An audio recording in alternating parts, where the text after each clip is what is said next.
Let us make man.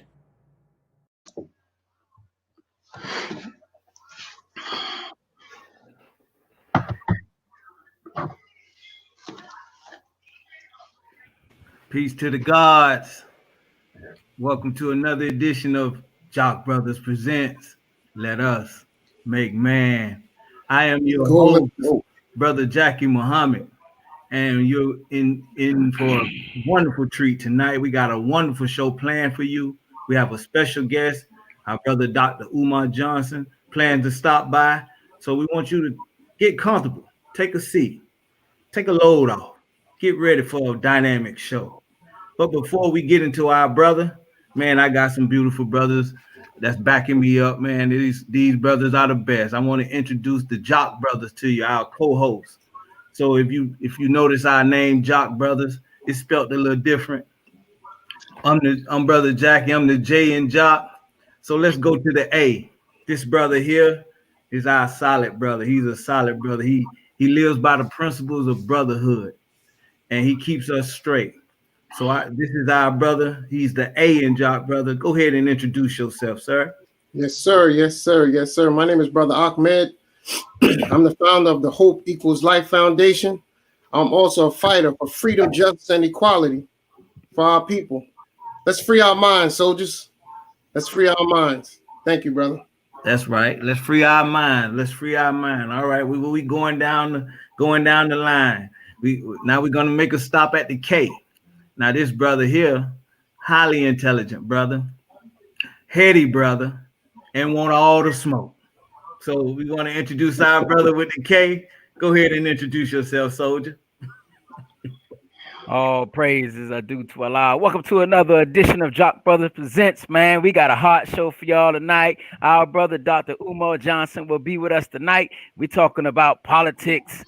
This is the National Election Day. We're talking about black people and separation. So tune in. Jock Brothers Present, Let Us Make Man. That's right. But he didn't say his name. His name is Brother Kadeem. That's what my name is Brother Kadeem Amir Muhammad. That's right. Come on now, introduce yourself. That's the case. So let's go ahead and slide down to the last letter. This brother here, you know, he's our brother. He's our big brother, but he's a baby in Islam. So he keeps us balanced. This is our practical brother. He keeps us balanced. This is the behind the scenes, man. He does a lot of work. He works hard, and he's a go-getter. So this is the cue of the Jock Brothers. Go ahead, my brother. Introduce yourself. Assalamu alaikum, family. This is Brother Kawi. I want y'all to enjoy this show. There's a lot of work went behind the scenes for this show. We're going to work with Dr. Umar. We're going to show some unity. We're going to show some brotherhood, some high spirit. So again, thank you for tuning in to Jock Brothers. Let us make man. Also, please, everybody, please, let's drive the numbers tonight. Share this podcast on your Facebook. Have your friends to share it as well. And if you have any comments or any questions you would like to ask, please go to our YouTube page, Jock Brothers, JAKQ Brothers. Let me say it again, JAKQ Brothers. That's where you ask all the questions and comments. Also, while you're there, subscribe to the Jock Brothers. And for those of you that are constantly donating to the Jock Brothers, we thank you. And please continue to donate to the Jock Brothers as we continue to strive hard to give you a quality show, a more and more quality show each and every week. Please donate to our cash app that's scrolling across the bottom. Is Jock Bros, $ JAKQ Bros. With no further ado, let me get this back to the host, Brother Jackie Muhammad. Take off, soldier. Yes, sir. All right, brothers and sisters, you heard your instructions. We definitely need your support, but we definitely want you to go to YouTube, like, share, and subscribe. Like, share, and subscribe. All right, so we know tonight is a special night. It's a big night for everyone. We got the national election tonight. We want to give an announcement. We're asking all the sisters, be safe out there. The brothers definitely are concerned about your well-being. We need you to stay indoors, sisters. All the women and girls, we need you to stay indoors because we don't know what they have planned. So the brothers want you to be safe tonight. So everybody, even the brothers, you keep your head on the swivel, man. It's going on out there tonight. So we're indoors, we enjoying ourselves. So we're gonna get into this tonight. National election. Who we voting for? Satan or Lucifer? Who we voting for? Satan or Lucifer? Kadeem, who we voting for, brother? Satan or Lucifer? Brother, you know, I read a quote by Bob Johnson, and hey, people may not agree. He said, if I had to choose between two devils, I'd choose the devil that I'm familiar with. Listen, man, it don't matter who's been in the office of presidency. If we're very honest, you have to ask yourself, how have your life been impacted by who's in office? You know, it's a lot I got to say, but I want to save it for the show. But I will say this here. Voting is a private matter. Whoever you vote, because our people, we get caught up in religion and politics, you know. But you at the end of it all, we begging our open enemy to do for us what we need to be doing for ourselves. So I'm looking forward to our brother to come on, man, because I got some questions, man. Got some questions. Man. I got a lot to get out. Man. That's right. We got to get them out. Hey, man. But look, the people want to know, the people want to know, man, who we voting for, man? Satan or Lucifer? Man, if I had to choose between two, I choose God. I'm sorry. Come on, now. That's right. Because we suffer under both. We have left-wing liberals, right-wing conservatives, and under both, you know, the playing field is not even for us, for our community, for our people. The left-wing liberals want gun control. They're for abortions. They want to charter. They don't want charter schools. They just want public schools, and we suffer under all of those. And then you have the conservatives. They don't want God or religion in school. They want the government. They don't want the government involved in their affairs. We don't have no protection, you know. And they want to keep guns. You know, they promote guns and selling and harboring the guns. I mean, on either end, when the way we're impacted, we suffer under both. So hey. You choose. It's your your research, do your homework, do your research, do your homework, and find out what best impacts your family. But hey, I know our people suffer under both. All right, then. All right, yeah. So we suffering under both. We know our history. The lion has been searching for that door for 400 years. Finally, that lion has found that door, and so now we got to use modern equipment to put ourselves in position that we need to be in. That's right. God, man. So that's what we're doing tonight, brothers and sisters. We're waiting on our special guest, but we're definitely gonna question him on his feelings of who are we voting for. Why is the black movement moved in this direction like it has been? Why is this election the most important election in the last 400 years? What's going on? We want to know what's going on. We want to hear from you, our guests. If you have any questions or comments or anything that you would like for us to know, we ask that you go to YouTube and subscribe, like, share, and subscribe to Jock Brothers, JAKQ Brothers. We're asking that you go on to YouTube, and if you have any questions for us, we asking that you ask the questions on YouTube so that we can answer you. Here's our brother here. How you doing, my brother? Peace and black power. How y'all doing? Black power, black power. All right. So we have the God on scene. We got our brother on scene, Dr. Umar Johnson. We're happy to have him. I'm pretty sure everyone is familiar with him, but if you don't mind, I would like to read some of our brother hats. Our brother is a doctor of clinical psychology, certified school psychologist, an expert on education and mental health in the African and African American community. He's kinsman to the late great Frederick Douglass and the late great Bishop Alexander Wayman. He's the former Minister of Education for the Honorable Marcus Garvey, UNIA, Universal Negro International Association. Yeah, excuse me. Also, now this is important. He's an educational diagnostician who specializes in special education issues. Now, this is very important. He is most known for his work in identifying misdiagnosed learning disabled and ADHD students. Right. Let me say that again. Misdiagnosed learning disabled and ADHD students. Our brother has appeared on the Breakfast Club, Fox Soul, Ricky Smiley Show, Bell Smith, Tom Joyner, and now we can add the Jock Brothers to his resume. Right. Praise Allah. Also, our brother has spoke on every continent except Australia. My brother, how you feel today, sir? I'm doing well, brother. I'm doing well. Glad to be with you. Man, we glad to have you, brother. Man, you wearing a lot of hats. You know, how do you find the time to budget those, brother? I don't think about it. I just push through it.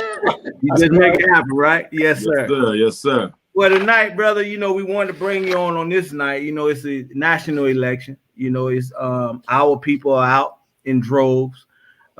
Everybody's out in droves. You know, they want to know, you know, who should we vote for? I mean, you know, in the Nation of Islam, we say who we vote for. Who is your choice? Lucifer or Satan?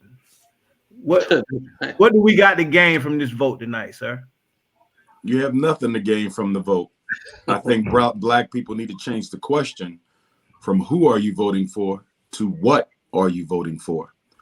Our problem is that we are under the hypnosis of personality, which means that black people are more focused on the person running for office as opposed to the platform upon which they are running. So they may know very little about what Joe Biden is going to do, particularly for American Africans. They may know very little about what Donald Trump is going to do, particularly for American Africans, but they simply know that they don't like Trump. And because they don't like Trump, they will vote for Biden, not understanding anything about the policy. That is total ignorance, but that is the way the black electorate has functioned largely for the past 150 years since the 15th Amendment was ratified on February the 3rd of 1870. So 150 years of this voting.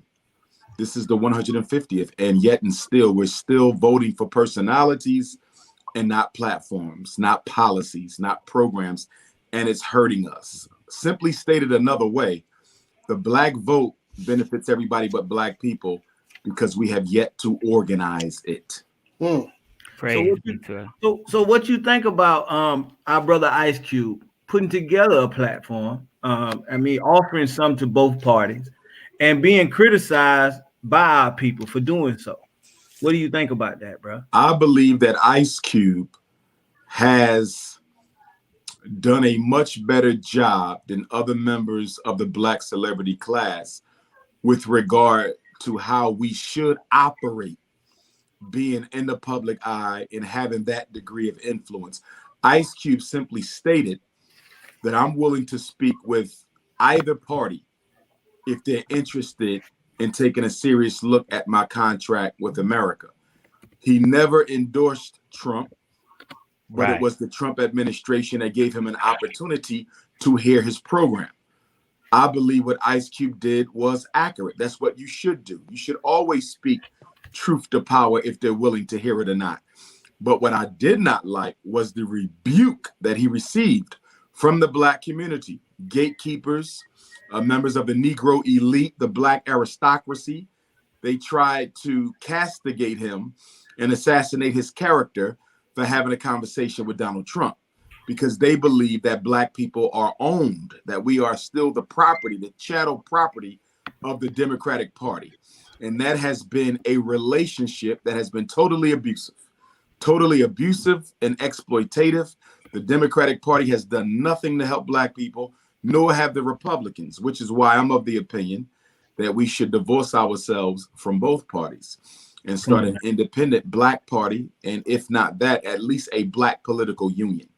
But feeling that we have to be Democrat or Republican is only serving the agenda of the white power structure. It does nothing for black America. Well, you definitely talking some, because the minister definitely introduced another party at the Justice or Else called the Justice Party. But go ahead, brother Dean. Yes, sir. You know, brother, Assalamu alaikum, black man. How you feeling? Peace and power. I'm well, brother. Man, it's definitely good to have you onto the show, man. We've been excited all week, hoping that you was gonna be here, man. We were just really looking forward to it. Quick question for you, brother. I look at the Muslim community. I look at the conscious community, our nationalist community. You know, I remember 20 years ago, we were pro-black. This is what it is. We this, we that. It seems as if today, particularly leading up to this election, that some from that community, all of those communities mentioned, have are veering off to we need to vote. When I personally don't think we don't have any damn hope in the vote. Do you think we're still suffering? This is from the psychological side, the psychology side. Do you think we're really still suffering from the Willie Lynch syndrome? And if so, what is the do you see as a viable solution to break that chain? We are without question still suffering from the Willie Lynch syndrome, but I think also we are suffering from an extreme lack of a nationalistic consciousness. We're the only non-white group in America that doesn't have any nationalistic agenda. Every other group in this country comes here to build an economic force field around their reality so they can guarantee future for their posterity. Everybody but black people. And a lot of that is rooted in our low racial self-esteem. It is also rooted in the fact that we, because of our psychological homelessness, we are primarily seeking acceptance from white people. Black people don't want to be independent. We don't want to be empowered. We want to be accepted, which is why you can easily get us to sign on to any program that allows us to participate. Chinese don't want to participate. They want to control. European Jews don't want to participate. They want to control. Arabs, East Indians, Mexicans, Latinos, everyone wants to control. Nobody wants to participate. Black people are content with participating because we want to be accepted by white people. We don't want to be free, even when we get upset, even when we protest, even when we demonstrate with the police genocide situations that take place across the country. We're not angry because we want to be independent. We're angry because we don't like the way white people are treating us and we want to be accepted. And sometimes we mistake that thirst for acceptance with a thirst for freedom. Black people don't want to be free. They want a more comfortable oppression. Praise be to Allah. More oppression. Yes, sir. But I see that because what it looks like to me is as long as we can be able to run around and do what we want to do in the world.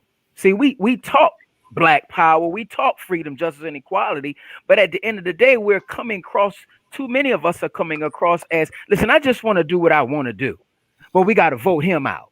It's like we're looking for white people to do for us what we need to ultimately just stand up and do for ourselves. And that really just, so when you talk about Trump or you talk about Biden or whichever politician is trying to steal the vote to do nothing for us, our people become emotionally aroused. And because we're emotionally aroused, our thoughts are clouded. And so we just come across disunited. And as long as we're disunited, man, we're not going to get anything from this beast. This white man don't care nothing about us. He only care about our vote. But once he's in office, he does nothing for us.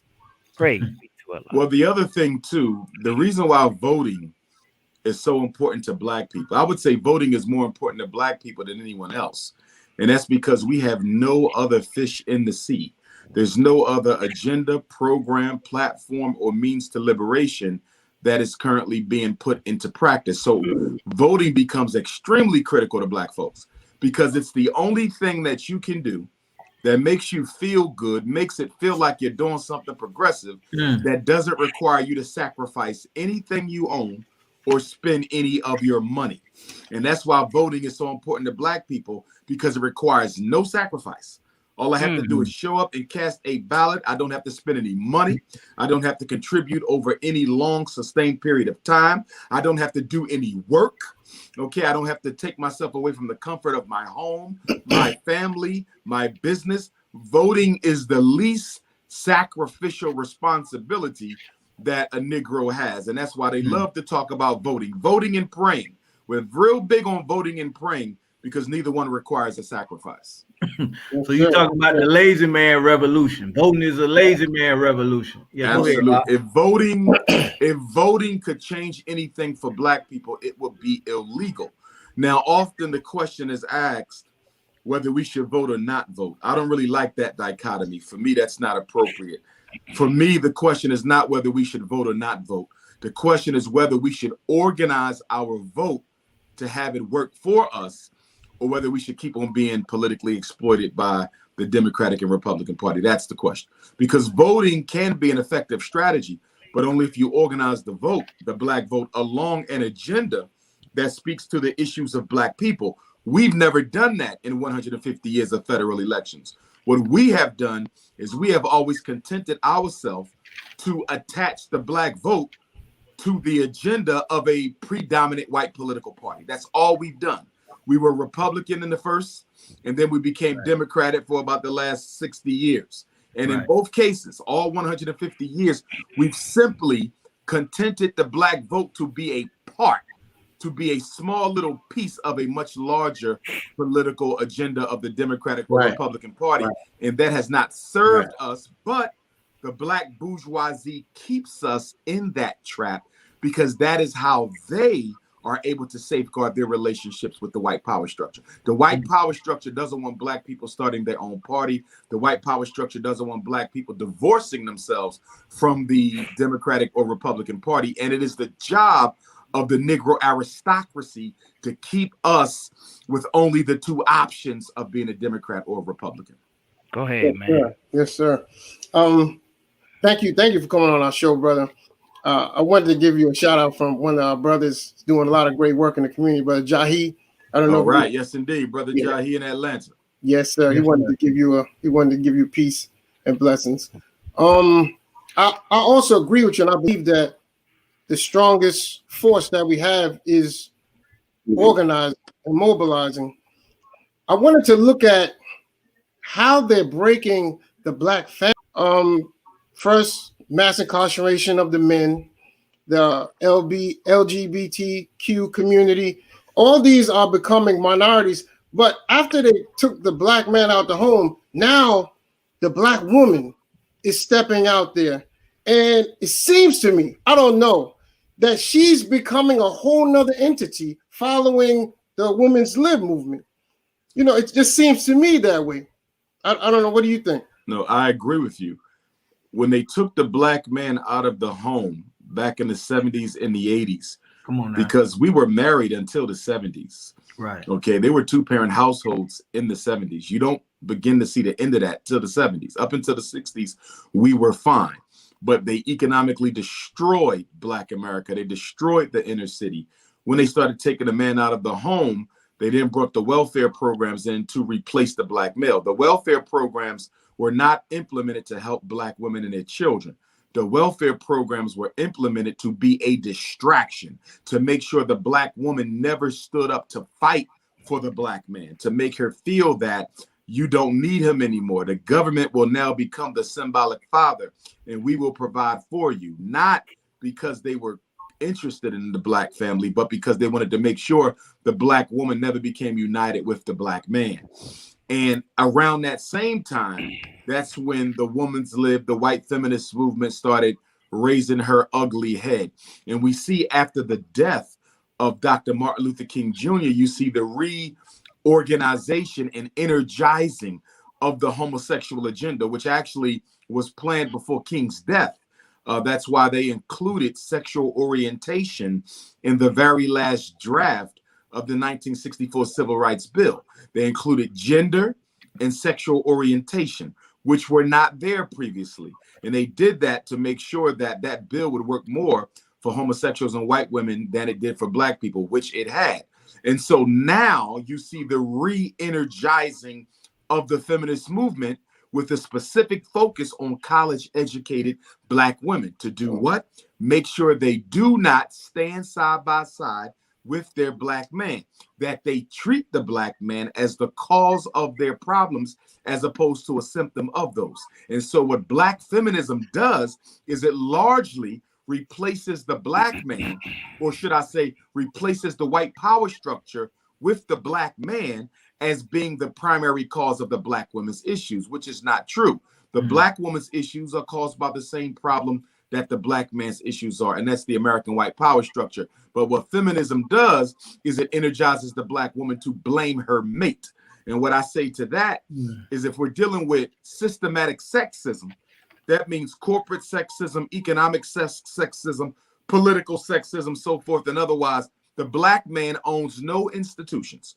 The black man controls no Right. sector of society through which he can systematically discriminate against black women. So the notion that the black man is the cause of the black woman's ills is totally misplaced, but it does keep us fighting against each other. Yes, sir. Yes, sir. Oh man, they've been very. One more thing. One more thing. Now, with us coming together and mobilizing and becoming that strong political force, would you say that example of that would be what the Mormons did in Utah? Well, the difference is the Mormons, being a white political religious racist structure, they were able to do that largely unencumbered because they did not pose a threat through the stability or maintenance of the United States of America. We even know now that the Mormons have the largest repository of genealogical records. They control the family history documentation of this country. And so, you know, there are some similarities there, but I don't think we can use the Mormon situation because number one, it was religious based. And number two, they were able to do what they did with the complete support of the United States government. We will not have the United States government. And I don't think our building up should be religious based. It should be religiously open and tolerant. But I don't think we should choose one religion over the other because black people are spiritually diverse. Yes, sir. Praise be to Allah. You put a lot of work in breaking it down for us, brother. I appreciate that. I also heard how you broke down what you started with earlier of how we was a family up to the 70s. Mm-hmm. And then they successfully was able to take the industry out of the black neighborhoods, move us out, and then the CIA bring in cocaine in the 80s. And then now we're here.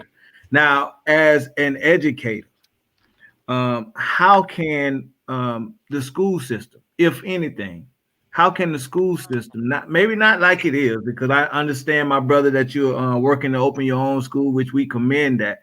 And, in the Nation of Islam, we know how hard that is. It's a difficult task, but we commend you on your attempt, bro. And how can the school system, or how can proper education help with the situation we're looking at now? I think for Black America, we have to change the definition of education. I think for a lot of us, education is literacy. It's reading, writing, math, arithmetic. It has to get bigger than that. The purpose of education is to prepare Black boys and girls in the art of the acquisition of power, the maintenance of power, the expansion of power, and the protection of power.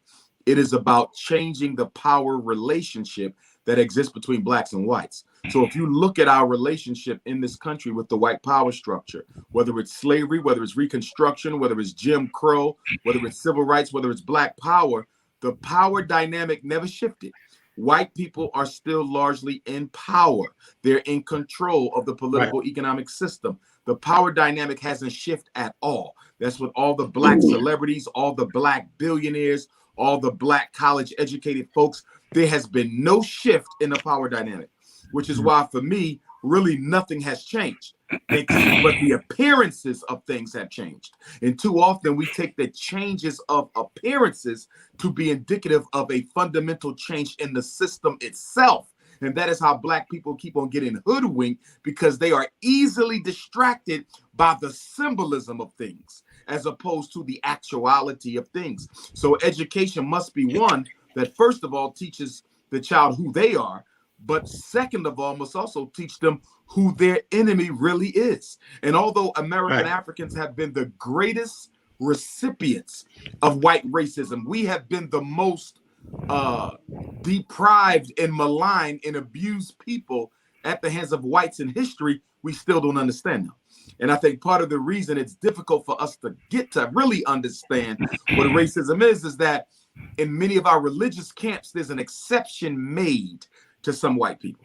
So from my perspective, all white people are racist, all of them. There's no exceptions. I don't care if they're Muslim, I don't care if they're Christian, all white people are racist. But Black people often through religion tend to make exceptions to white people if they belong to our religion, failing to understand that they can be in a religion, but they're still going to practice white supremacy. Nothing supersedes white supremacy in white culture. Nothing supersedes Arab supremacy in Arab culture.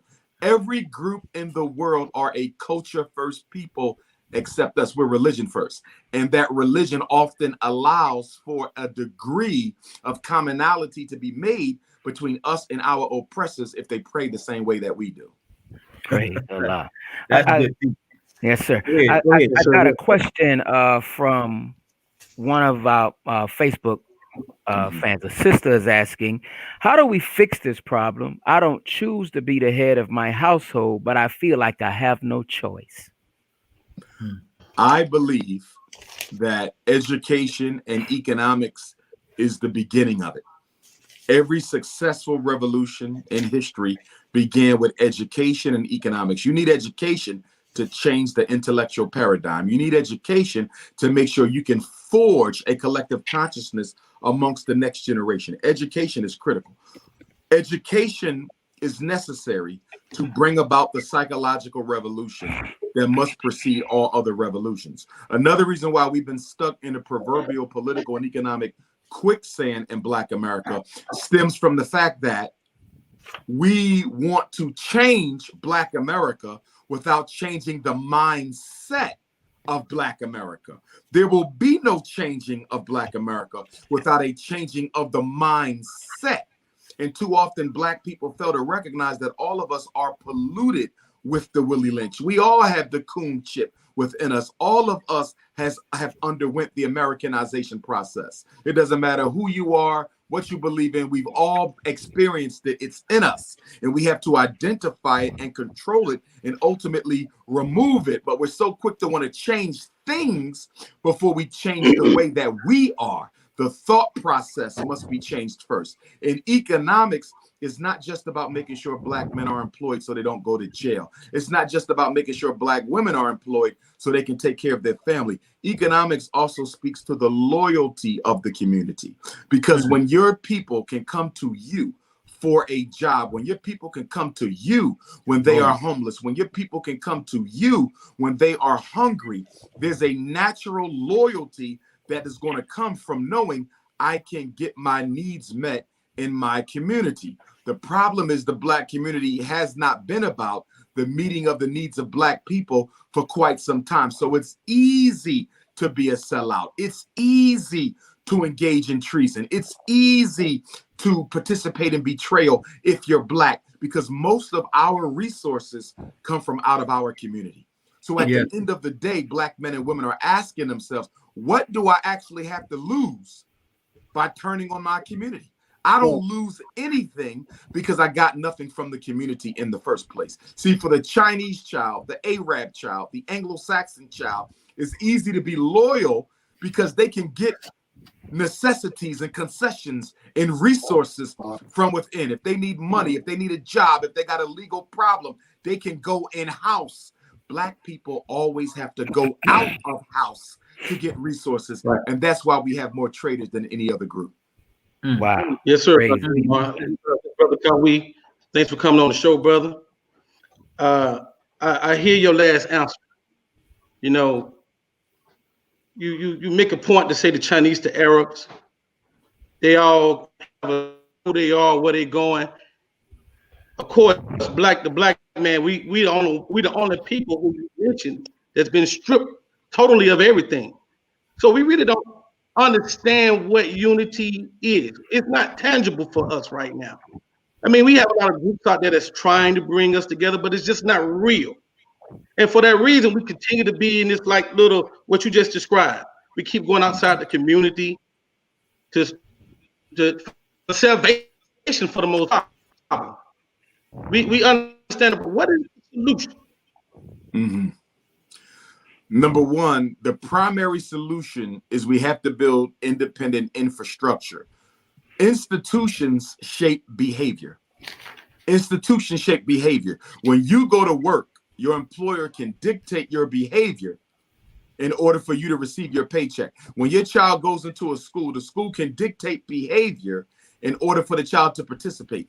The reason we have so much anarchy in the Black community is because there's few institutions in our community that provide Black people with the most essential of things: education, healthcare, employment. So as a result of our people needing to constantly go out to non-Africans institutions in order to get their needs met, there's no need to honor the code of the Black community because the Black community isn't providing me with the things that I need. But let me also say this. Organizing has not always been difficult for us. We've done it throughout our entire history in America. Yes, we've always had traitors. Yes, there was always betrayal, but not to the extent you have it now. This new reality was largely birthed in the aftermath of Dr. King's assassination in '68. They reinvented Black leadership. They reinvented the Black church. They deliberately sought to create Black bourgeoisie cliques all over America to use the Black face to control Black people, because using the white face was giving America a poor public image abroad. And so we have to understand that one of the biggest strategies that changed in the control of Black America was the stratification of oppression.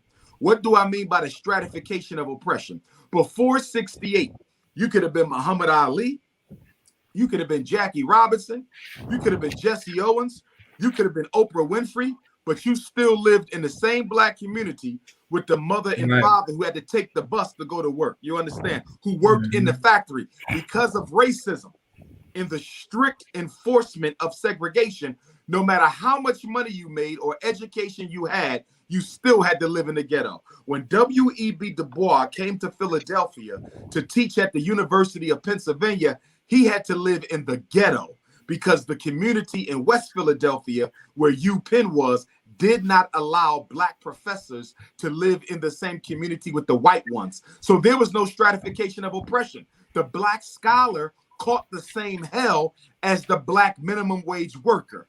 After Dr. King, they would change that. You got your millionaires, you got your billionaires, you got your PhDs, you got your masters. And along with that came the privilege of moving into the white suburb. Along with that came the privilege of sending your child to a white school. And so they've now stratified oppression, which means that if Black America is catching hell, whereas 60 years ago, me and you were on the same level, even with different education and occupation, but now it's different because now there's certain types of concessions that the power structure will give to you by virtue of your education and employment. So when it's time to go and protest, when it's time to go and stand up to the police, you're going to think twice. You want to know why? Because you think about that house in the suburb. You're thinking about that white wife you got on your arm now that you couldn't marry before '68 nationally. That's you understand? right. You That's have right. a lot more to lose than me. And the fact that you have a lot more to lose than I do automatically weakens your commitment to the struggle, which is why we have so much mistrust towards one another now. Yes, sir. That's good teaching. Thank you, brother. But you make it sound like that. Go ahead. What? Go ahead, Go brother ahead. Kawhi. No, but before yes, sir. before you go, brother Kadeem, I wanted to ask you, brother. Now, when we watch sports, and I'm going back to Willie Lynch. When we watch, like for Michael Jordan, now they're comparing LeBron James. It's a comparison with Kobe Bryant. But if you look at the Caucasians, how they do, like just say some quarterbacks, Joe Montana, there's no comparison to Dan Marino. There's no comparison to Peyton Manning. It's always our community. We want to see who's better than who. It's like that's the Willie Lynch syndrome. Do you see that as a problem that we have? I do see it as a problem. One of the things that plantation psychology has induced within the collective consciousness of Black people is this belief that there can only be one success story amongst us all. That's what plantation psychology did. In other words, we can all become millionaires. We can all get our doctorate. We can all have a Fortune 500 company. But plantation psychology has induced the mindset that says only one Negro at a time can win. And because we have this mindset, this one Negro mindset, only one can succeed, we automatically fight against the success of all because we believe if somebody gets to the finish line before we do, we'll never get there as well, as opposed to a consciousness of abundance that says we can all win, we can all succeed. It may not all be at the same level, but we can still be victorious in whatever line of work we choose to pursue. But that plantation psychology only allows for one at a time. And we're so caught up in that. And that is what breeds the constant competition among Black folks. It is the European spirit. It is the Caucasian within the African, which is why I always say, until you kill the Negro, the African will never be born. Most of us are fighting. W.E.B. Du Bois, he said it best. Wow. Souls of Black folk. We have two consciousness, half Black, half European, two warring souls, two warring ideals, and constant competition with one another. We have yet to assassinate the European consciousness within African people. And it's going to be almost impossible to do that until we start sending our children to independent schools. We have to build our own independent schools. You can't send Black kids to white women and think that they're not going to become partial to the power structure that educated them. It is natural for a child to identify with the person that they believe is preparing them for their future. So until you cut that out, until our children can see themselves at the front of the classroom, they're going to always want to emulate and imitate European people.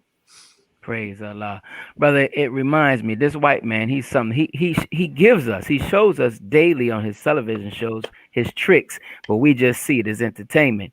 There was a movie out in the 80s, I'm Gonna Get You Sucker. In the scene, Keenan Ivory Wayans' character comes home from the war, and he was talking to the, I don't know the brother's name. He played Prince, his father, in Purple Rain. But he was married to the white woman, and they had a white child named Whitey. Now, it's a comedy, but the scene is serious if you're consciously thinking about it. Keenan Ivory Wayans comes in and says, "Brother, what happened to the revolution?" And the brother said, "We went in with guns, and we came out with jobs, and the revolution died." Now, I said that to ask this question. I personally think the white man have not changed for the last 6,000 years, but he's changed his tactics and strategies for dealing with us to make us to think he's a changed man. What is your thought on that? I think it underscores the earlier point that I made, that most Black people don't want to be free. They want to be comfortable.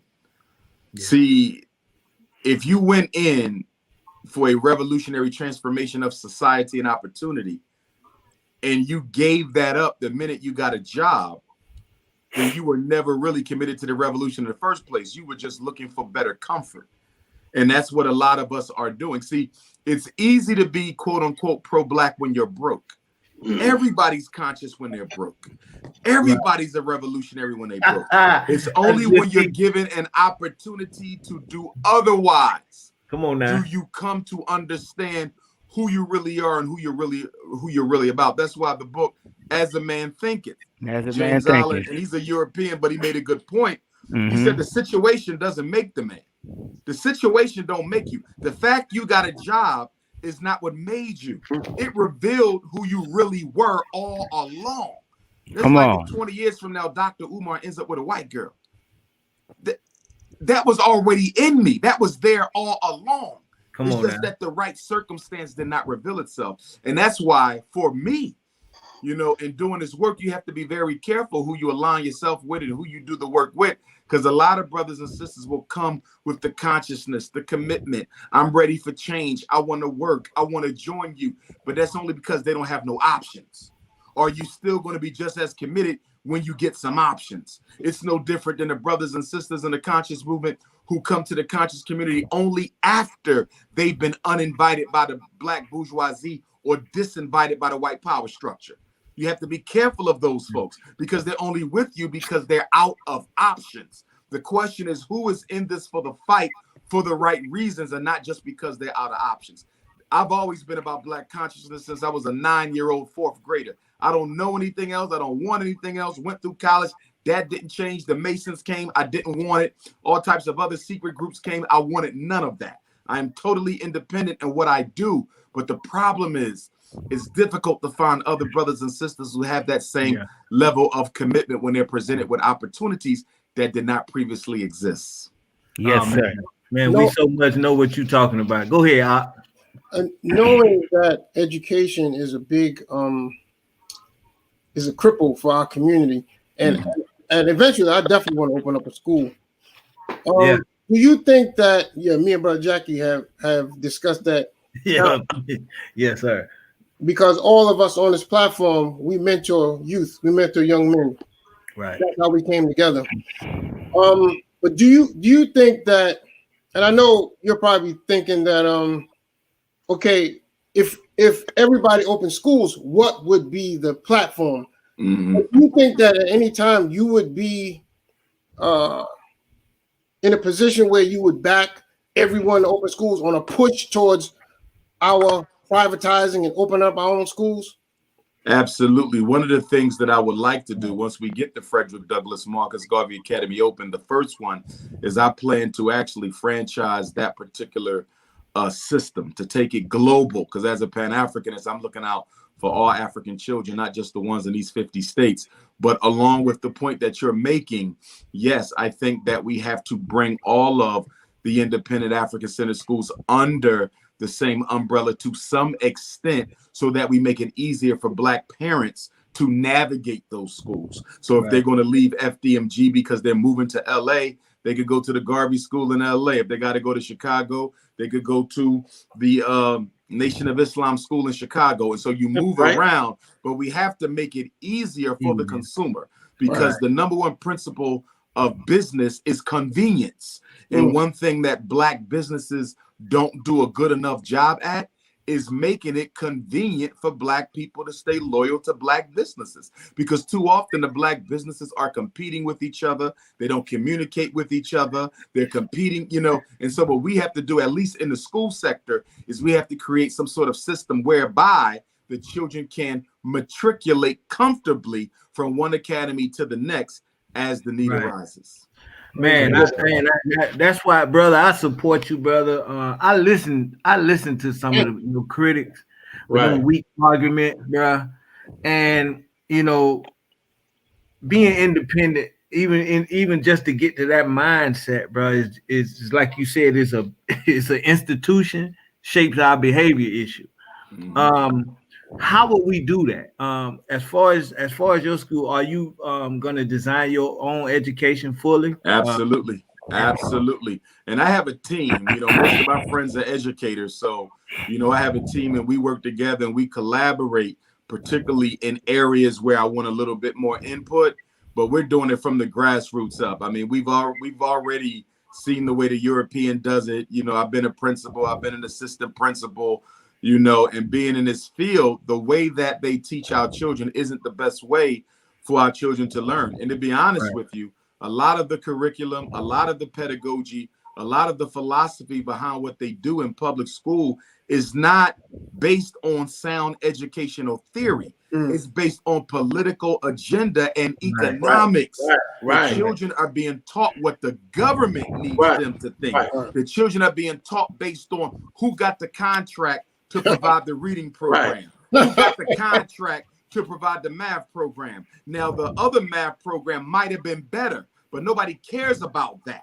We're Right. going to go with this math program because the superintendent's cousins, nieces, nephews, godfathers, next door neighbor is the one selling this to the school district. Right. Science has very little to do with the way our children are taught in public and charter school. It's about political agenda and economics. Praise Yeah. God.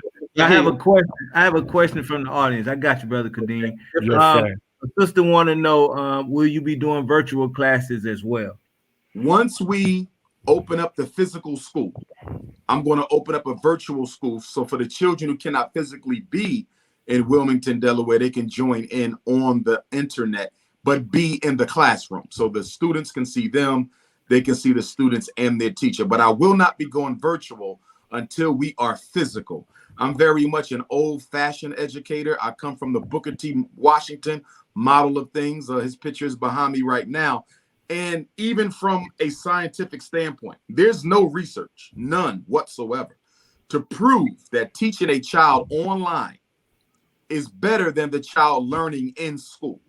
The reason out of that computer There's so much you lose through the computer. It's what we call process loss. It's like if I'm doing therapy.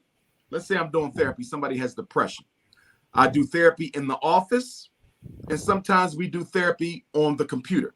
I can still see them. It's FaceTime. We're still looking at each other, but guess what? There's an energy disconnect. There's a process loss there. The quality of the interaction face to face is so much more than what I'm going to get from them over my phone or over my laptop and vice versa. And I'm even hearing it now. Again, I'm hearing from teachers all the time. I'm hearing from parents all the time. Dr. Umar, you're right. This online thing that our kids are being forced to do as a result of COVID is not helping them. The schools are even wondering what they're going to do because the children are not paying attention.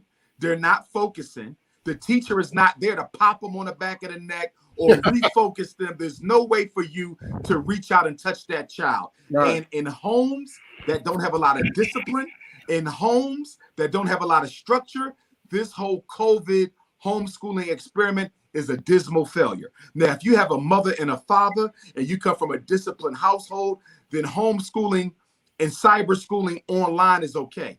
But as you know, 67% of our kids are raised by a single Black mother.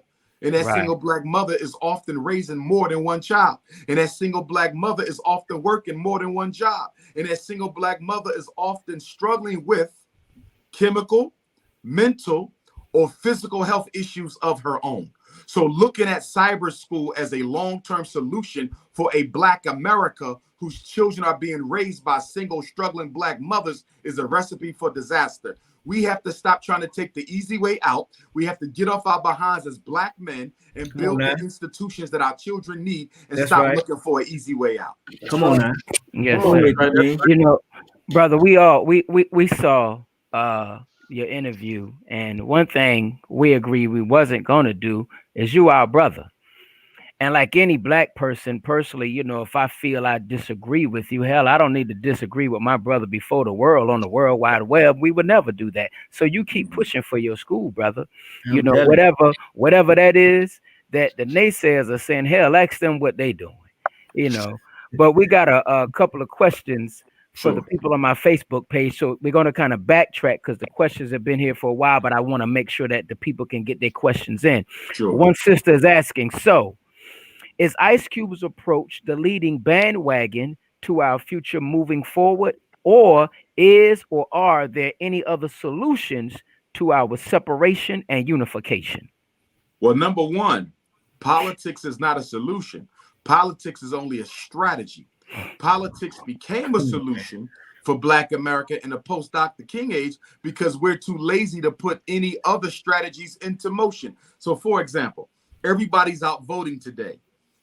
But in 3 weeks, the same Black community that's saying voting is so important will be out hemorrhaging billions of dollars during Christmas, Black Friday, and the holiday shopping season. So how do you reconcile these two things?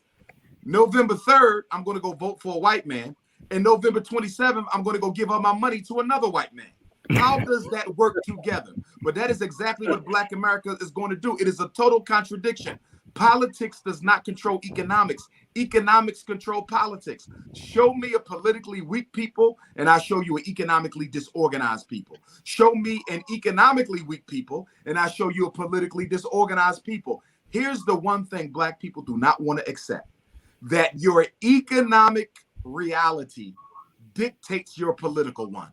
We want to become politically strong without being economically strong. And the reason why we don't want to become economically strong, because the average Negro in America does not want to discipline their spending habits.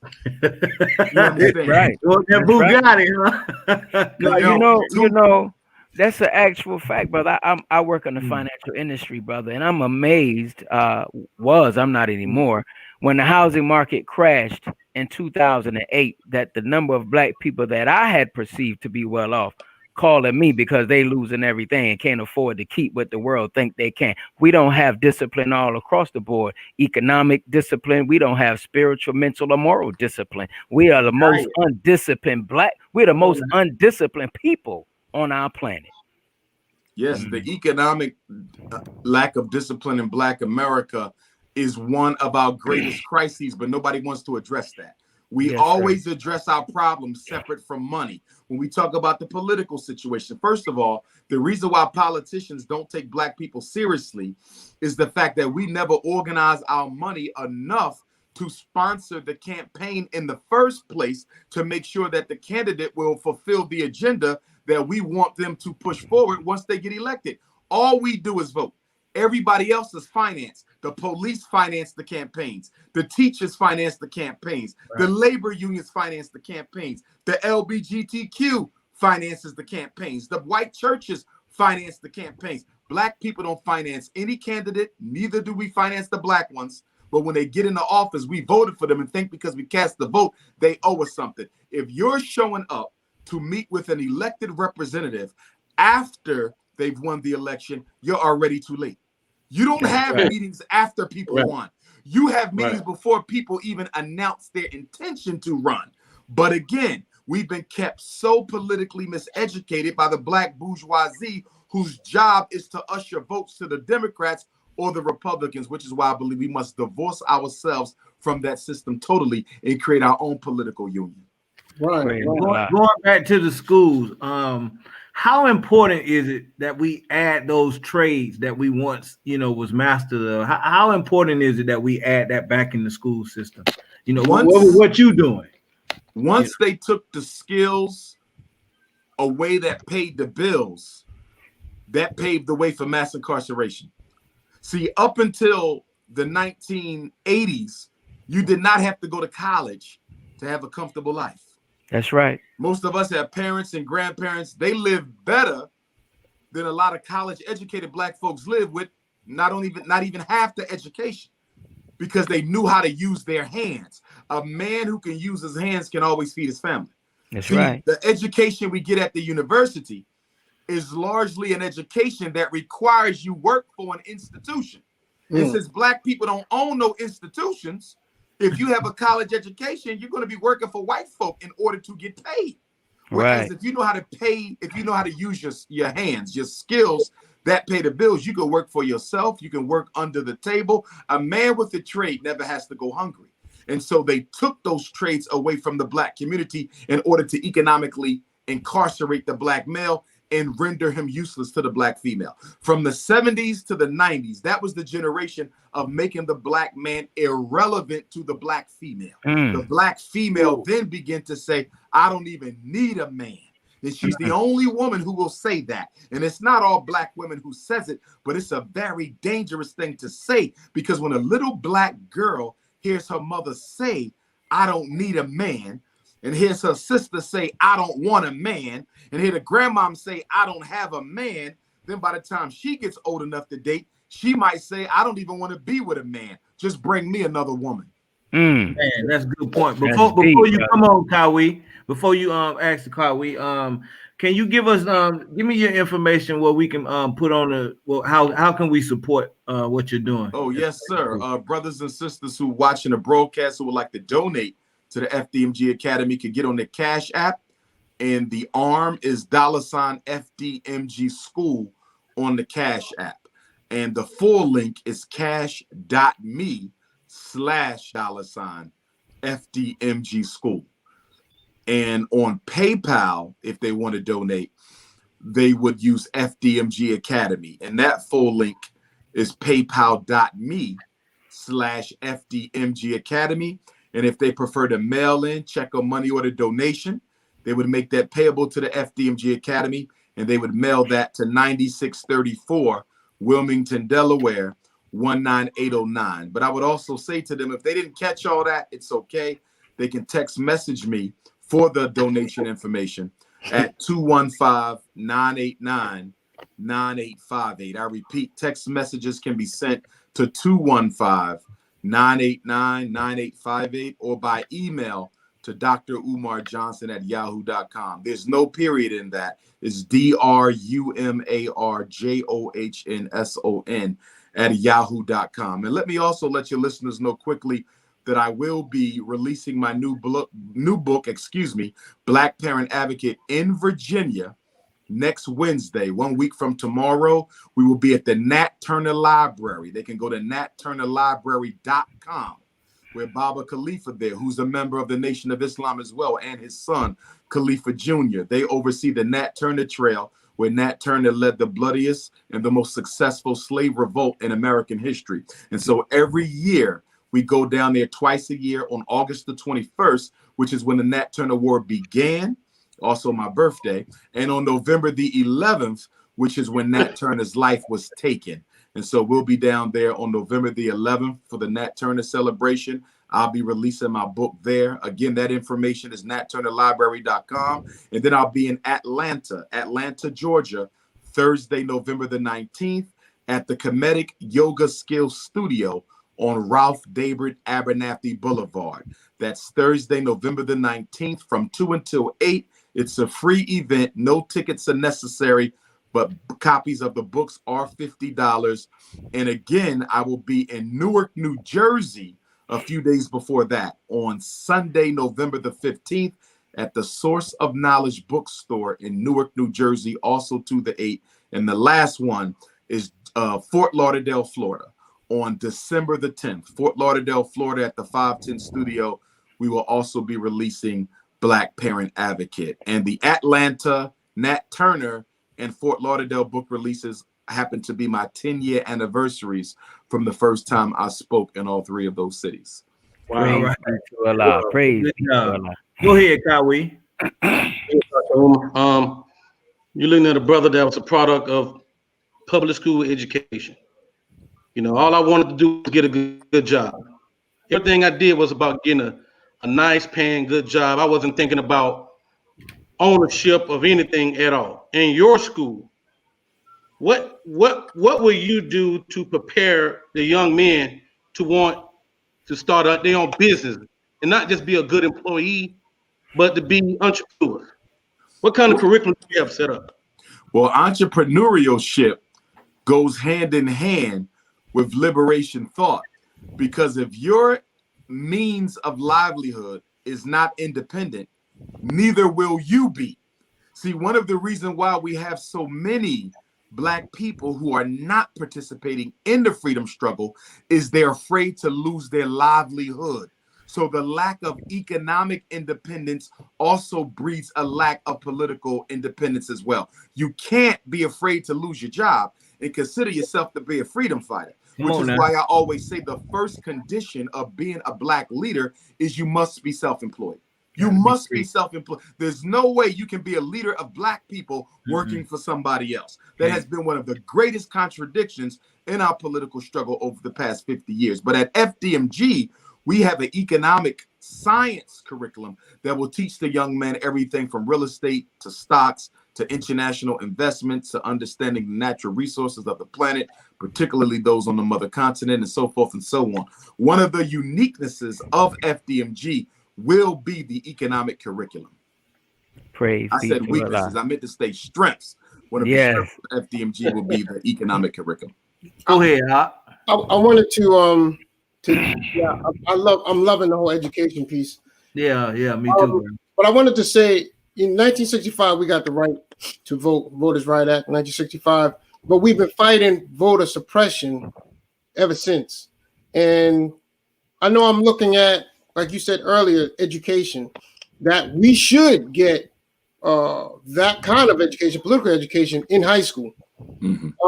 But also now we're still in 2020 getting threats. I mean, on the news, they're showing white men loading up saying that if the vote doesn't go right today, that they're going to cause problems and harm on both sides. It's like, but I know our mobilization would take that out, would knock that right out. Correct? I believe so. And also along with that is the fact that Black America has weakened our own political strength by the fact that many of our educated Blacks have abandoned the inner cities for a life in the white suburbs. That has crushed us. You know, a lot of times you hear this conversation about the role modeling for Black boys and how a lot of people are opposed, and so am I, to rappers and athletes being the primary role models for Black boys and for Black girls. Well, It's not the rapper's fault that he has become the default role model. It's not the basketball player's fault that he has become the default role model. It's the lawyer's fault. It's the dentist's fault. It's the teacher's fault. It's the judge's fault. It's the psychologist's fault. We abandoned black boys in the inner cities for a better life in the white suburbs. So it is the black educated class of brothers and sisters who are at fault for that. The reason why our daughters want to be Nicki Minaj and Cardi B has nothing to do with the influence of hip hop, but everything to do with the fact that so many educated black women, just like men, have abandoned our children in the cities to go live a more comfortable life amongst white folk. And in doing that, you separate the black vote. We can't be strong politically. We don't have any power bases because the inner city has now been gentrified and most of our black educated elite live in white suburbs. So where are the black political power bases? There's hardly any more at this time because we have chosen white life over black political strength by staying together. Yes, sir. So let me ask you, brother, how important is owning land? And not just owning land in the school, particular agriculture, being able to, grow your own food. How important is that? How important do you see that? I see it as being extremely important. There was a struggle during the African independence revolutions. There was a brother by the name of Amilcar Cabral, and he led the independence struggle in Guinea-Bissau. That's the country in Africa. And the Europeans, the French, they cut off the food supply to the African villages during the revolution, but yet the people were still able to feed themselves. Well, Amilcar Cabral I believe he had his PhD in agricultural engineering. So he taught all the soldiers how to grow their own food, and he taught all the villages how to grow their own food. So the Europeans could not cut off the food supply because they did not need it. They were able to create their own food. Going along with that, we have to recognize that I believe it's about 3/4 of American Africans in this country are living in food deserts. Most of us are living in a neighborhood that has one supermarket in it. And if that supermarket closed down, black people would not eat. And a lot of other black people are living in a neighborhood where the primary source of food is either fast food or the poppy shop, which is selling sour food or less than quality food. So many of our people are suffering from a malnourishment right in the heart of the richest country in the world because they're creating food deserts in the black community. So the time to start growing our own food right now has already passed. But for those of us who have not been doing it, we need to definitely get into doing it. And one of the things we'll be doing at FDMG is we'll have our own food, our own farm, and the young men and eventually young women, they will be selling the food on the school property to help raise money for the program there. So having our own food is extremely important. And black folks better wake up to it sooner or later because the food desert is coming. We also have a hospital desert. And the hospital desert might be worse than the food desert. In many inner cities, there's only one hospital. There's only one hospital to service the black community. And we have some cities where they don't have a hospital at all. If somebody gets shot, they may have to travel 10, 20 miles just to get to a hospital. And the black bourgeoisie have allowed the supermarkets and the hospitals to be taken out of the black community. Praise Allah. Here's another question. And it was one of my questions, but it's coming from the audience as well. The Honorable Elijah Muhammad, the Honorable Louis Farrakhan, teaches that complete separation is the only solution. So with what the Honorable Elijah Muhammad and the Honorable Louis Farrakhan gave the Nation of Islam as how do you see that as solving an America's problem, our complete separation? Well, number one, I would take our separation for independence, coming from the Honorable Marcus Garvey perspective that influenced their perspectives, by the way. But I would do independence over separation because we're largely separated already. Black people only interact with white folks when we have to go get something from them. Black people largely interact with white folks when we have to go get something from them. So whether we're working for white folks or whether we got to go to the hospital, we got to go to the supermarket, we got to go hit up Walmart, you can't be separate when you're still dependent. And that's the problem. There must be institutional infrastructure before there can be a separation of the two, which is why I say independence over separation, which is the same thing, but I want to emphasize the institutional nature of independence. Meaning, if you look at the Chinese, they're not segregated, but they're independent. Right. They have the Chinatown, they have their bank, they have the hospital, they have the manufacturing sector. That's the part that we need to emphasize. Because if you tell Black people just separate, they'll simply look at the physical separation of the two groups and won't pay any attention to the need for the institutionalization of the community. We need systems, we need programs, we need institutions. So I would go with the independence, which is the same thing, but I want to emphasize the need for us to build for self and not just separate from the European socially. But I would also say this, there's not going to be no independence or separation if we don't change the mindset of African people. Because I would argue that we are more dependent now on European social approval than we have been at any point in our sojourn in America. I'm saying that you have Black folks in this country who will take your life before they leave their slave master alone. So we have to understand that there is a toxic integrationist. There's a toxic integrationist mindset that it is integration at all means, by any means, without any real philosophical explanation to justify why Black folks just have to integrate. Nobody practices it, by the way, but us. No group practices integration in America. You can't name one. White folks do not practice integration. Chinese do not practice integration. They practice independence. And it is the independence that allows them to separate from the other groups. Yes, sir. So we're saying the same thing. I'm just absolutely. I want to emphasize the institution. No, I understand that. We got you. I was in Chicago and I was in Chinatown and I paid attention. You don't find Chinese people running for Congress. They ain't running for senator. They're not running for mayor. And in Chinatown, they control it. The police may drive through, but they'll say, no, what's the problem? We got that. We handle that.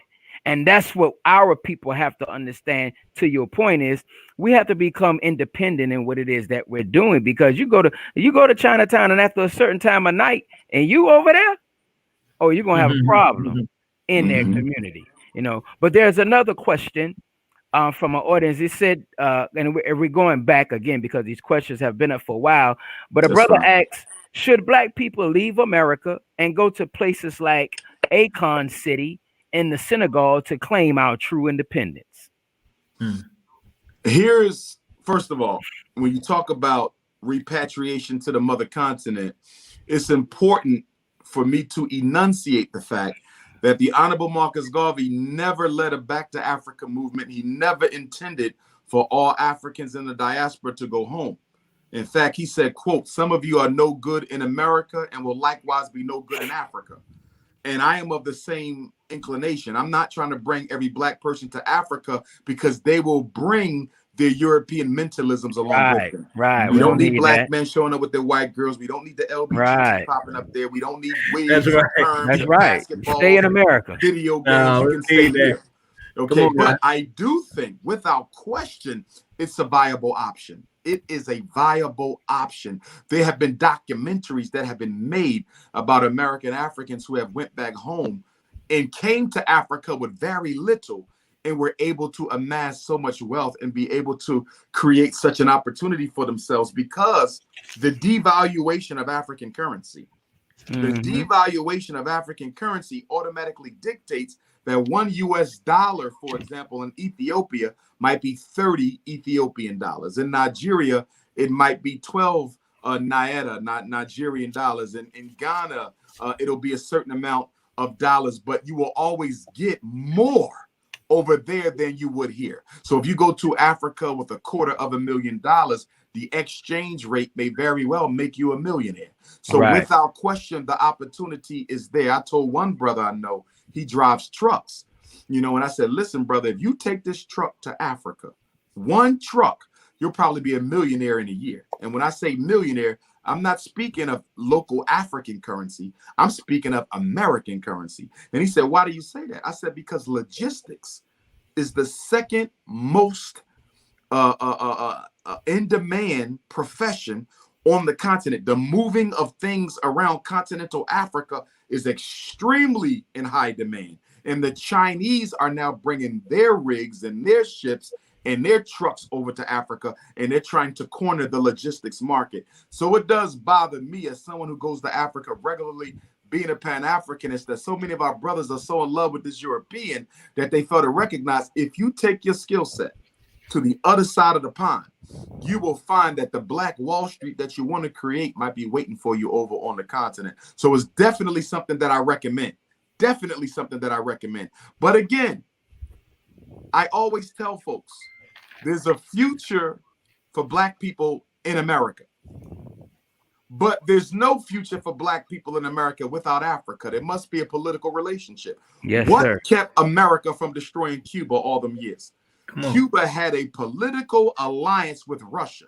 And because America didn't want no trouble with Russia, they had to leave Cuba alone. America couldn't stand Cuba, 80 miles off to the southern tip of Florida, but America couldn't do nothing with Cuba because they would have to wrestle with Russia. And the problem with the Black American, us, the American African, we don't think globally enough.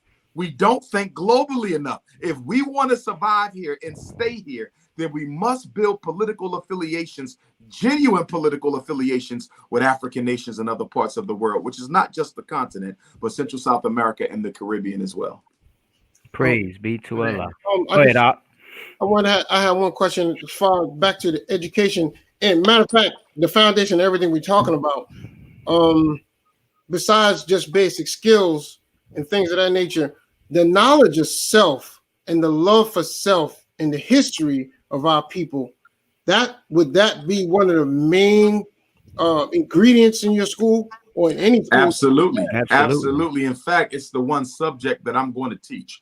I'm going to be both the history and the political science teacher. We have political and military science, financial and economic science, agricultural and agronomical, diet and dietary, astrological and astronomical, science of the Black man and the Black woman. And when it comes to the political science curriculum, I'm going to teach that myself, because I find that we spend a lot of time emphasizing ancient African history, which is good. That is beautiful. I've been to Kemet a couple times. I love it. But if a Black child is historically conscious and politically stupid, what good is he? Right. If you can break down ancient Ethiopian civilization, ancient Ghanaian civilization, ancient Zulu civilization, but you can't tell me what white supremacy is. You can't tell me why Barack Obama was the president. You can't tell me why Kamala Harris was chosen by the Democrats to be the VP. If you can't tell me why the coronavirus was released, if you don't understand the world that you live in, then all your ancient African knowledge is useless. We need children who are both conscious of ancient African history, but also politically conscious of what's going on here and now. I just have one more thing on that, Jackie. Go ahead. When you traveled to all these, because I heard you in another lecture when you was talking about the colonialism of Africa, and at a certain point, they had the whole Africa. The white man had the whole Africa colonized. So when you go to all of these different states and you're seeking history, is it difficult for you to get history? Have they ever forced you out of some of these cities? Has it ever made it hard for you? No, what happens is on the continent, because they're undergoing the same type of Europeanization that we are undergoing here, but there's a body of scholars just like we have here. So where we have the Dr. Benz, the Dr. Clarks, they have that over there as well. They have those African scholars who are the gatekeepers and the maintainers of the history. Now, certain African nations have done a much better job of maintaining the structure and the history of their great civilizations, like Ghana. One of the reasons why Ghana is so popular is because you can go to Ghana and see the ancient greatness here and now. They still have the museums that keep all that rich history in it. South Africa, the same thing. But if you go to other countries, you'll see that it'll be more difficult to find out what life was like here before the European, because the Europeanization has forced a lot of it out. See, we have to remember something. Slavery for us ended 154 years ago. Slavery for Africa just ended 60 years ago. Ghana became the first independent nation in 1957. Everybody else followed Ghana. South Africa didn't get their independence till 1994.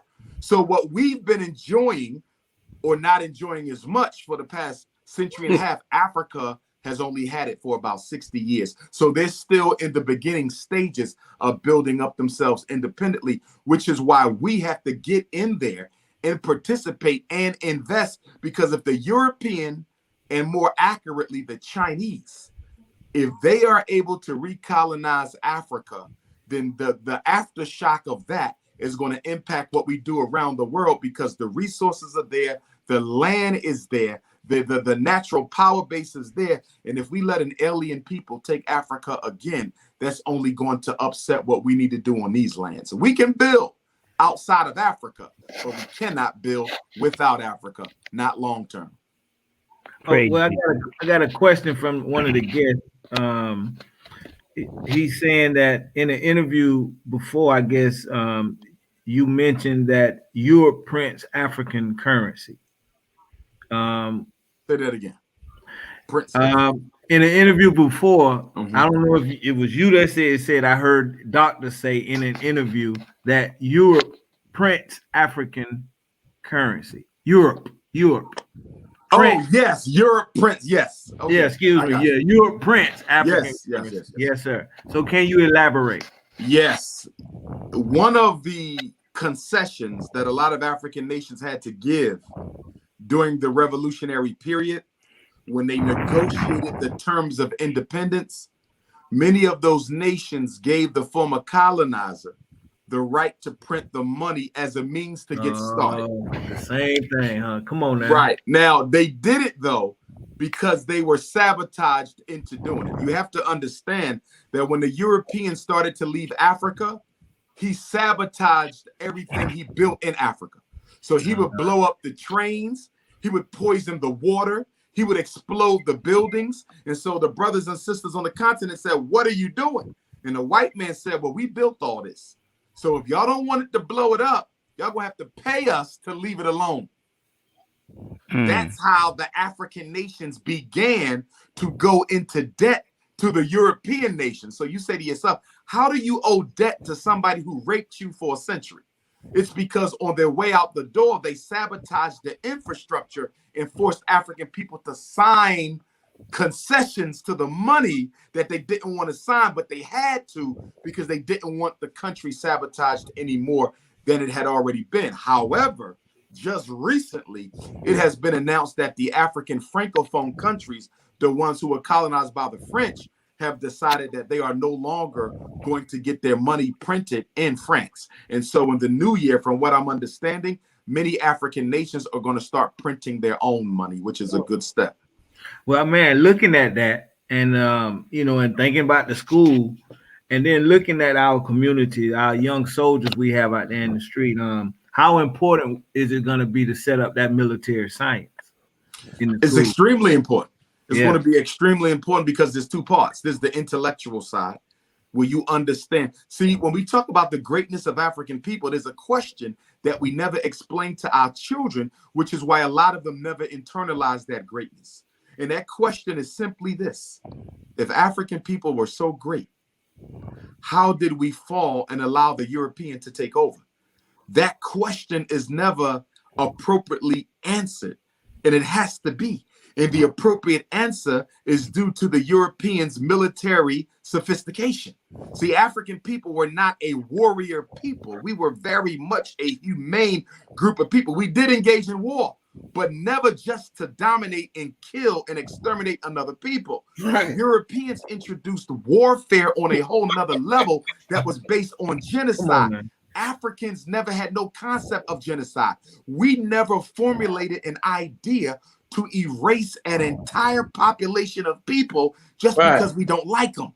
So the Europeans' genocide war mentality was foreign to African people. And when he came to Africa, he was able to use the gun and the bomb to facilitate the slave trade and facilitate his colonization. It was his unfair military advantage, which was due to the fact not that he was more intelligent, but because he was more diabolical than us that gave him that edge. Praise be to Allah.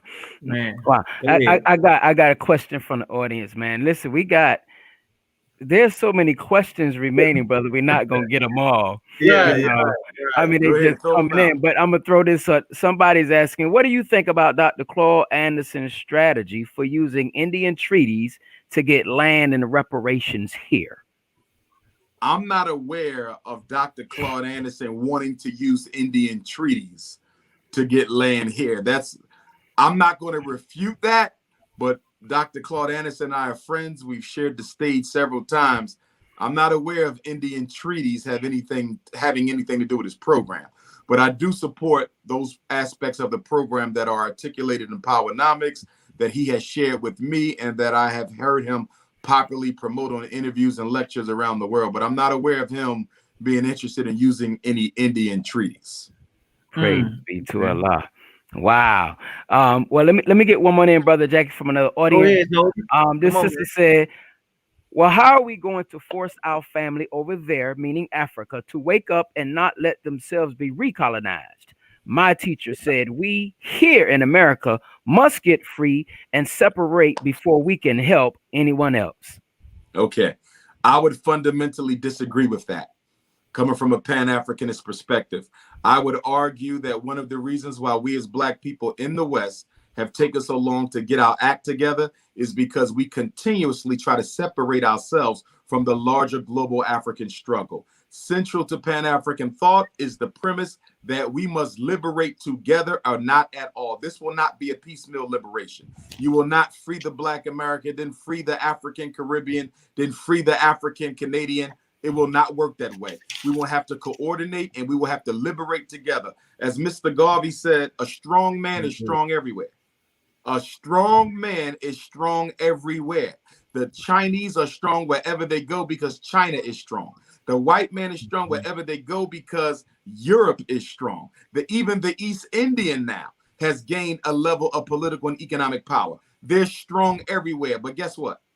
Wherever I go in the world, I don't care if it's South Bronx, South Africa, Jamaica. I don't care if I go to China. I can go to the UK. I can go to Canada. And I've been anywhere but Australia, everywhere but Australia. No matter where you go, where Black folks are, there's 4 constants. White Jesus, European education, come on now, mass incarceration of Black men, Wow. and somebody else is controlling the Black economy. There's not a place on the planet Earth. There's not a place on the planet Earth where you can go and find a country where an alien is not controlling Black people's resources. And so that's why we say, please recognize that we are one family and that we're going to rise together or not at all. I do not endorse the solution that you're going to fix Black America without fixing Black Africa. That will never happen. Well, there it is. There it is, brothers and sisters. Our brother has spoken, man. Thank you, Doc, man. We appreciate you coming on, bro. This was a powerful meeting tonight. I love the way you think, soldier, man. We're proud of you, man, what you're doing with your independent school. Keep pushing. Keep pushing. Damn them haters, man. Keep pushing. Yes, sir. Yes, sir. Yeah, we got to go with it, man. Keep pushing. So we want to thank our brother for coming. We want to hear last words from you, brother, if you'd like to say anything, and as we depart. The last thing that I would say is that we have to maintain optimism. I would say over the past 4 to 8 years, especially during the Obama administration, a lot of Black people, including conscious folk and revolutionaries, put a lot of faith in Barack Obama. I knew better, but a lot of people put a lot of faith in Barack Obama and they were hurt by the fact that he didn't deliver. And for the first time, I'm hearing a lot of Black folks say they don't think we can win. They don't think we'll come out of this. They think that this is permanent. And I'm just here to say that we should never lose faith. We should never give up. This is not permanent. We will be victorious. I know we will win. The only question is whether we will win in our lifetime, our children's lifetimes, or our grandchildren's lifetime. But I would just say stay positive, keep the faith, and be assured that victory is on its way. Man, you heard that. You heard that straight from our brother's mouth, man. So as we're going to go around the room and take last words, so we're going to go to the A and Jock brothers. Go ahead, Ahmed. Oh, you going to hit me first? Yeah, brother. Thank you for coming, Dr. Umar. Thank you for gracing. No problem.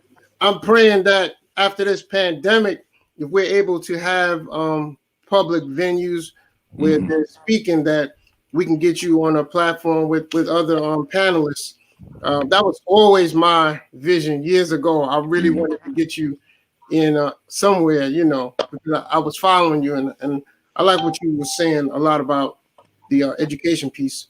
But before you leave, because this is my closing segment, but I wanted you to give what you said on the Lord Jamal show when she asked you about what is the single most important thing that single moms or parents can do with their children. And you said read. Man, you got to get that to us before you go. Yes, sir. Yes, sir. The reason why I said reading is the single most important thing that a parent can have their children do is because there's 4 things that reading does. Reading is so powerful that you do it automatically without practicing or being intentional about it. Number 1, you improve your working vocabulary. You improve your knowledge of words. Automatically, your brain will learn the definition of words that it reads. So that's number 1. And I don't have to tell you that Black children have a working vocabulary that is 3 grade levels beneath their class standing. So if they're in 9th grade, they're reading on the 6th. If they're in 6th grade, they're reading and speaking on the 3rd. And if they're on 3rd grade level, they're reading and speaking on kindergarten level.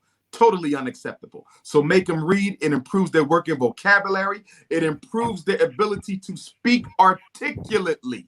It also improves their ability to write and communicate with the written word effectively.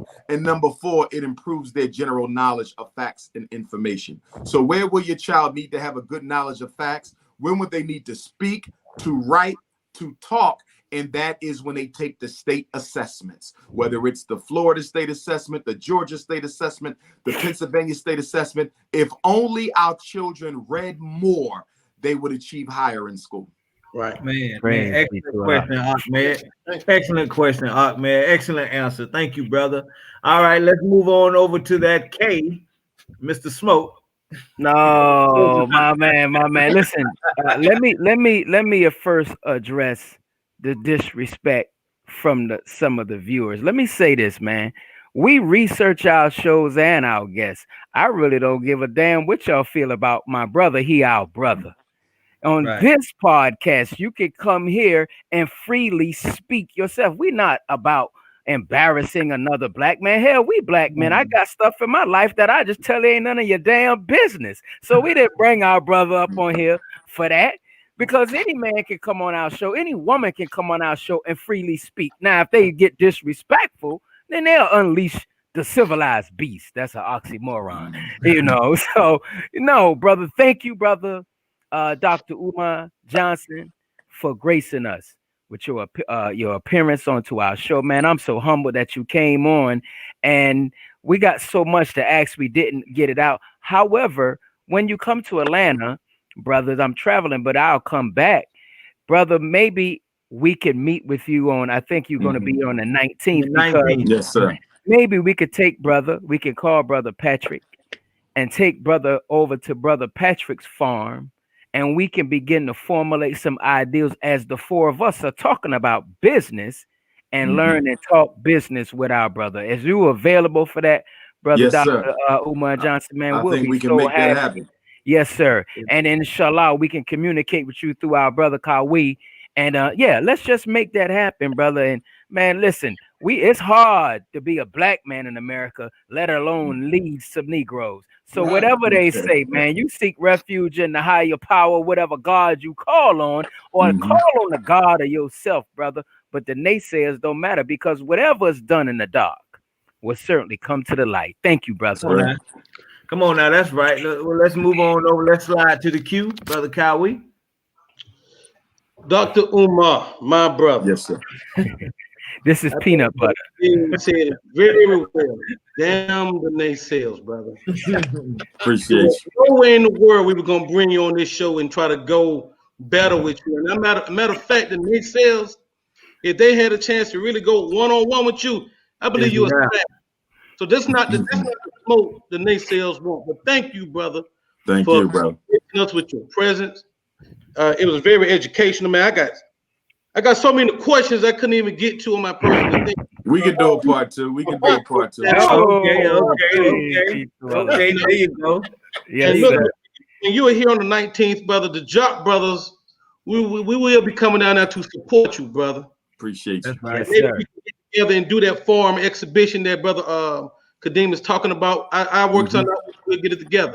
Okay. Praise Definitely. God. Thank you, Coach. Yes, sir. All right, well, once again, brother. Well, once again, family, you have just witnessed another show of the Jock Brothers. Man, our brother bought a beautiful spirit, and we thank a lot for that beautiful spirit, man. But most of all, brother, I thank him for the way you think. I love your thinking, brother. That definitely need a school, man. We definitely need a school. We need more of our young people thinking like that, brother. So definitely, man, we wish you success, man. We hope you success. That's it. You see the number there. That's his number, 215-989-9858. Let's text him. Man, you Get didn't all put the no spaces or information you dashes. need from him. Get all the information you need from him. All right, so let's share Read this the video number again, brother. so the sisters will know what he's doing, man. Let's share this video so the brothers and sisters will know what's going on in this world, so we'll know what we need to do to be free. So may Allah bless us all. May Allah continue to bless you all as we greet you all in the greeting words of peace with the Jock Brothers. Round of applause. Let us make man. All right, salam alaikum. Alaikum salam.